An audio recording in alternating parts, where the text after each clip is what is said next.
చాలా మంది సింపుల్గా నరకానికి వెళ్తామంటే ఏమంటారు తెలుసా? పర్లేదులేండి, వెళ్తాం. ఏంటంట అంటాడు. మారయ్యా చర్చికి రా అంటే వాడి పొగరు ఎలా ఉంటుందంటే వెళ్తాం నరకానికి.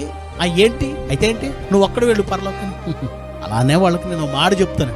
మీ ఇంట్లో స్టవ్ ఉంటుంది కదా, వెళ్ళండి వంటగదిలోకి ఒకసారి వెళ్ళి స్టవ్ వెలిగించి మీ చెయ్యి ఒక 5 నిమిషాలు ఆ మంటలో ఉంచండి.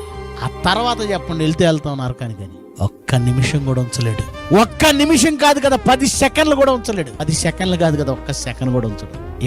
బాధ తెలిసిందా? అక్కడికి వెళితే దీనికంటే కొన్ని కోట్ల రెట్ల బాధ, అగ్ని జ్వాలల్లో కేకలు.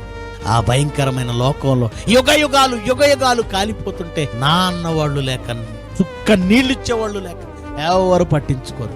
మీ ఇష్టాలు నెరవేర్చుకోవడానికి ఆపేయండి. ఈ శరీరం కోరిందల్లా చేయడం మానేయండి. లేకపోతే ఈ చివరికి కట్టె మిమ్మల్ని ఏం చేస్తుంది చెల్తా?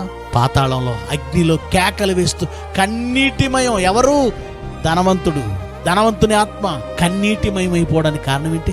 అతని కట్టె 60 ఏళ్ళు 70 ఏళ్ళు అతనితో ఉంది. 60 ఏళ్ళు 70 ఏళ్ళు అతనితో ఉన్న కట్టె అతనికి శాశ్వతంగా ఏం మిగిల్చింది? కన్నీరు.